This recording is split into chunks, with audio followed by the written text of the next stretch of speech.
We all have a story to tell. I have one, you have one, everyone has one. You see me on social media posting all these inspirational videos, traveling the country, doing all these fun, exciting things, putting up empowering messages.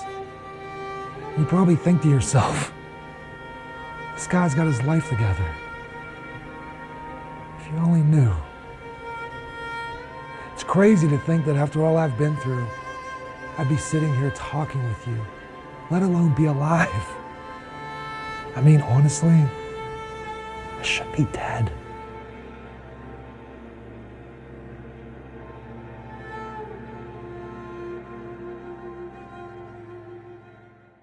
Growing up seemed pretty normal to me. I was the youngest of 4 kids, the only boy. I was too young to understand why my parents weren't together. My mom worked a full-time job and then came home in the evening to raise 4 children. I mean, granted, it wasn't always the happiest of households, but it worked. My dad traveled the country as a truck driver, and when he came back, although the moments were short, they were happy. My sisters were a few years older than me, and at that age, that's a big difference. I didn't have a brother or anyone I could connect with at home, so everything I did was pretty much by myself. I used to skateboard by myself. I love skateboarding. I used to love skateboarding. I'd play in the woods by myself. Wherever I would go would usually be by myself. I didn't have a best friend or someone I could call up and go to. I mean, I was a relatively decent kid. I made good grades. It wasn't until I became a teenager that I struggled finding an identity.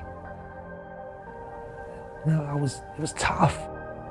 I started drinking, doing drugs, partying.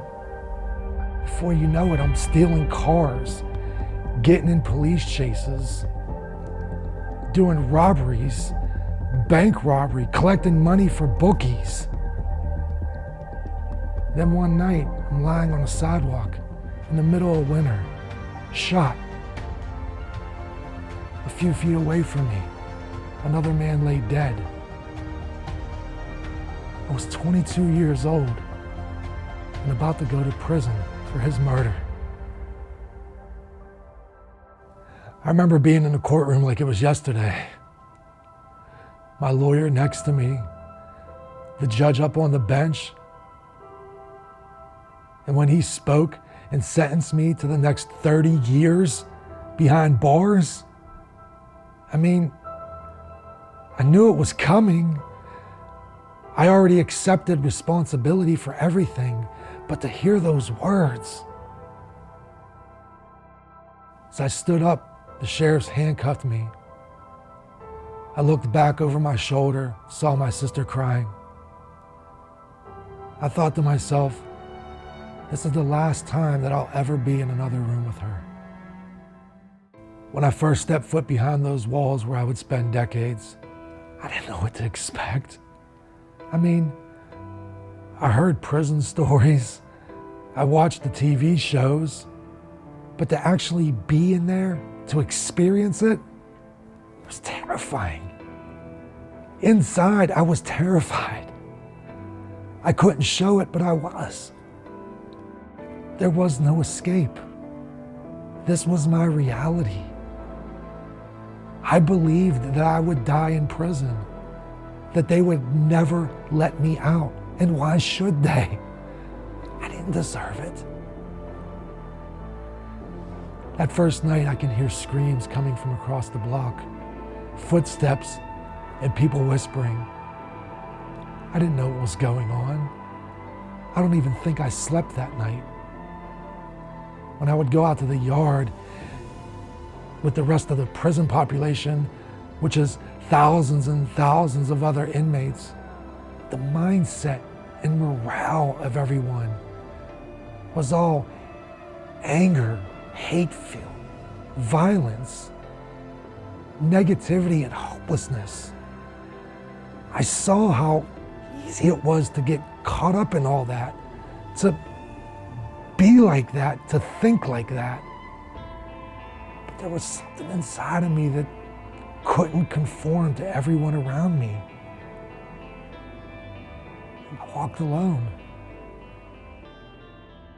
Whether the prison was on lockdown or I was in solitary confinement, there were times that I was locked in that cell, that 9x7 concrete cell, 24 hours a day, 7 days a week. The only thing I had to look out of was a small 6x6 inch piece of glass that was embedded into the steel door. I remember one day looking through and barely seeing in another cell. But what I did see was a guy take his bed sheet, wrap it around his neck, and then come get his body till the next day. Or another time, a man banged his head off that tempered glass until blood smeared all over it, while screaming at the top of his lungs. That time, nobody came. Nobody cared. And here I was, pondering life. I mean, I was in the same position they were in. And don't get me wrong, I had overwhelming moments of breakdown, but with each one came clarity. It would be years before I understood how I was able to make it through that. After I got out of solitary, I pretty much kept to myself. I mean, we're talking years. I still went out to the yard, worked out. I did a lot of reading. Then one day I signed up for this voluntary life skills class. And one of the assignments was a blank piece of paper that we were to take with us and write down what it was exactly that brought us to prison. I remember leaving that class, walking back to my cell and thinking, I don't come back for another week. I could have very well thrown that piece of paper away, but I kept it. And when I got back to my cell, I put it underneath my mattress. I don't know why I did that. It's about 5 days later, I remember it was a Sunday morning. I was cleaning my cell, and I picked the mattress up, saw that piece of paper, sat down and just stared at it. What happened next was one of the most pivotal moments in my life. I, for the first time, took a long, hard look at who I was. And I began to write down everything that I felt was wrong with me. And the more I wrote, the more I cried. And the more I cried, the more I bled. I stripped myself down to nothing. Everything that I felt I needed to change within myself.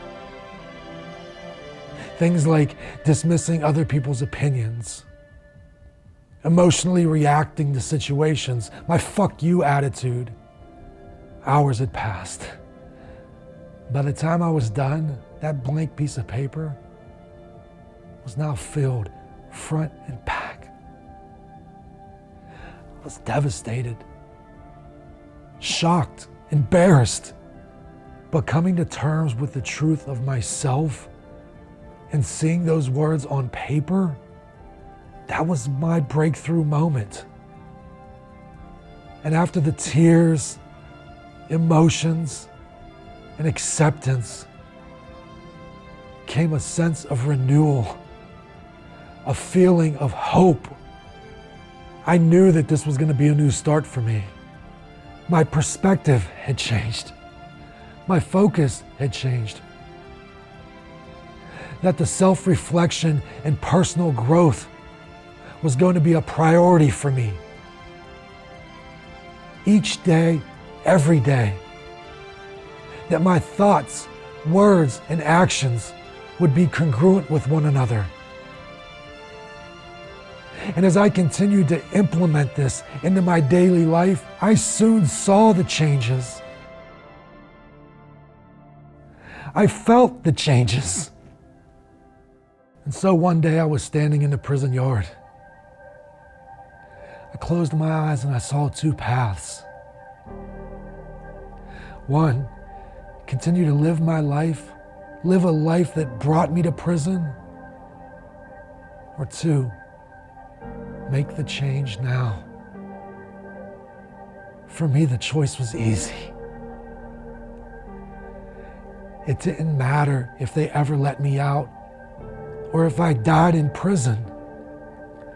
The change was for me. Over the course of the next 12 years, my life was more fulfilled, more hopeful. I took advantage of all the educational and vocational programs. I enrolled in a community college program that worked with the prison. The knowledge I gained was exponential. The personal growth I experienced, it was like the floodgates had opened. So it came as a shock when I found out they were releasing me after nearly 15 years. After 5,379 days, I had $200 to my name. No job, no car, no place to live. But I never forgot that day in the prison yard, the two paths, and the choice I made. That was the motivating factor that allowed me to see and create a future for myself. It took years for me to understand. Of going to prison and finding myself. Realizing that while I was physically confined, my mind was free. While I feel that no matter how dark it may seem, or that the storm is never ending, or there may not be a light at the end of the tunnel, believe me, there is. Trust me, there is.